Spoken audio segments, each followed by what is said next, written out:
Hello বন্ধুরা, তোমরা জানো আজকে মোহামেডান স্পোর্টিং ক্লাবের ম্যাচ ছিল ডুরান্ড কাপে। সেখানে তারা ইন্ডিয়ান নেভি ফুটবল টিমের মুখোমুখি হয়েছিল আজকে বিকেলবেলায়, এবং এই ম্যাচটা কিন্তু মোহামেডান স্পোর্টিং ক্লাব জিতে নিয়েছে। এবং আজকের ম্যাচের ফলাফল কিন্তু 1-0। শুরুটা কিন্তু মোহামেডান স্পোর্টিং ক্লাব খুব একটা খারাপ করেনি।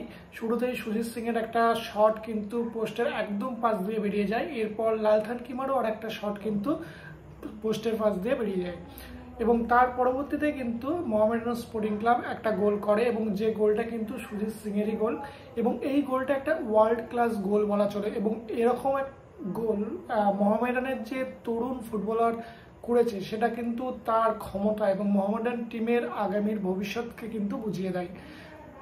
মহিতোষ, তার সঙ্গে ইসরাফিল, তার সঙ্গে লালথান কিমা এবং সুজিত সিং, এরাই কিন্তু ভবিষ্যতে মোহামেডান টিমের বড় তারকা হতে চলেছে। এটা কিন্তু সিএফএল এবং ডুরান্ড কাপ দুটো জায়গাতেই আমরা দেখতে পাচ্ছি।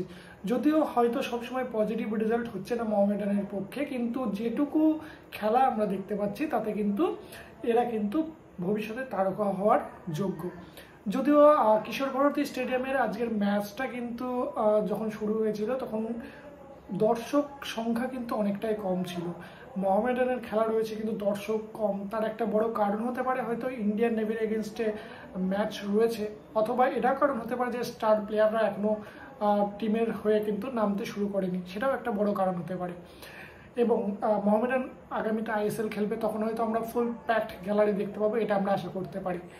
যদিও মোহামেডান এক গোল দেওয়ার পরে কিন্তু ইন্ডিয়ান নেভি ফুটবল টিম কিছুটা ম্যাচের রাশ নিতে থাকে, এবং সেই জায়গায় দাঁড়িয়ে তাদের একটা শট কিন্তু গোল পোস্টে লেগে ফিরে আসে, এবং এই গোলটার পরেও কিন্তু মোহামেডান আরও একটা সুযোগ পেয়েছিল, কিন্তু সেই সুযোগটা কাজে লাগাতে পারেনি। এবং বিপক্ষের গোলকিপারও কিন্তু বেশ ভালো খেলেছে বলা যায়, একটা দুর্দান্ত শট সেভ করেছে।